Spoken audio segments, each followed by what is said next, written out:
আসসালামু আলাইকুম। Hello everyone, কী অবস্থা? সবার কেমন আছেন? আশা করি আল্লাহর রহমতে সবাই ভালোই আছেন। আজকে আমি ম্যাথের একটা স্পেশাল ট্রিক্স দেখাবো, যেভাবেও ম্যাথ করা যায়। এটা হচ্ছে আমাদের থ্রি রুটের ব্যাপার। অর্থাৎ আমরা একটা ক্লাসে বর্গমূল দেখিয়েছিলাম, অর্থাৎ ঘনমূলের ব্যাপারটা কীভাবে সলভ করা যায় সহজে টেকনিক্যালি। যেমন আমাদের যদি এমনভাবে দেওয়া থাকে 3√125, এটার ফলাফল কত? এটা আপনি যদি ক্যালকুলেটর ব্যবহার করেন তাহলে একরকমের ফলাফল আসবে। ক্যালকুলেটর ব্যবহার ব্যতীত আপনি অনশট করতে চান যদি, অর্থাৎ আপনার বিভিন্ন প্রতিযোগিতামূলক পরীক্ষা লাগতেছে, অথবা আপনার বিভিন্ন ম্যাথ করতে গেলে, বিশেষ করে এসএসসি স্টুডেন্টদের জন্য প্রচুর লাগতেছে, অর্থাৎ আমাদের লক্ষ্যসূচক চ্যাপ্টারটা করতে গেলে এভাবে একটা থাকতে পারে। আর একটা ডেমো থাকতে পারে এমন যে আমাদের দেয়া ছিল যেটা 260, এমন একটা। অন্যথায় আপনার আর একটা ডেমো দেওয়া থাকতে পারে এমন, যেটা দিতে পারে আপনার 343। এই ম্যাথগুলোর সলভ আপনি কত সহজে করতে পারেন, এগুলোর সলভ করার জন্য নর্মালি আমাদের যেটা শেখানো হয়ে থাকে, অর্থাৎ আমাদের 3√125 এর সলভ আমরা কিভাবে করি। ফার্স্ট অফ অল 3√ মানে 125 এর উপরে 1/3 লিখলাম।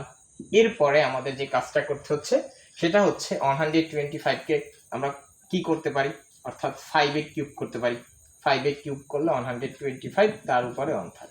তারপরে আমরা কি করতে পারি, এই 3টা এই জায়গায় চলে গেলে 3 কাটা গেল, আমাদের থাকলো 5।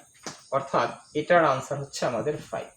কিন্তু আপনি খুব সহজে কিভাবে করতে পারবেন, সহজ টেকনিক হচ্ছে আপনার এটা যে 125 এই জায়গায় যে ডিজিটগুলো ব্যবহার করছি 1 to 5, এদের ফার্স্ট অফ অল যোগ করবেন।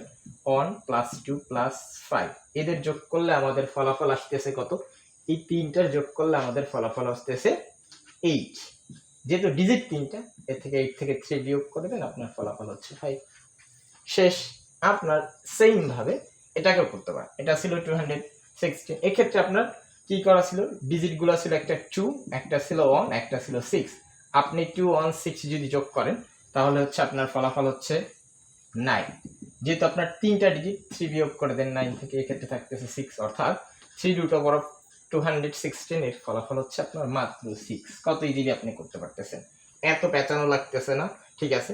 বা মুখে মুখে হয়তো একটু মাথায় ক্যালকুলেশন করেন, তাহলে 3, 4 আর 3 যদি আপনি ক্যালকুলেশন করেন, এদের যোগ করলে আপনাদের যোগফল কত আসতেছে। 3, 4, 3 এর ক্ষেত্রে আপনার যোগ করলে আপনার ফলাফল আসতেছে কত, একটু খেয়াল করে দেখেন, 10 আসতেছে। 10 যদি ডিজিট তিনটের জন্য 3 মাইনাস করে দেন তাহলে সেক্ষেত্রে থাকতেছে আপনার কত, যে ক্ষেত্রে থাকতেছে আপনার 7। অর্থাৎ এভাবেও সহজ পদ্ধতিতে আপনি করতে পারেন। আর অন্যথায় আপনি এভাবে, আমি 125 এর দেখাইছি, এছাড়া আপনি 125 না দেখে অন্যগুলো এভাবেই করতে পারেন। এভাবেই 206 করা যাচ্ছে, যে এভাবে আপনি করতে পারবেন, যে এভাবে 6 এর কিউব করে তারপরে 7 এর কিউব করে, এটা সব থেকে সহজ। সব ভালো থাকেন, সুস্থ থাকেন, দেখা হচ্ছে নতুন একটা ট্রিক্স নিয়ে নতুন একটা ভিডিওতে। আজ এই পর্যন্তই, আমার জন্য সবাই দোয়া করবেন। আল্লাহ হাফিজ।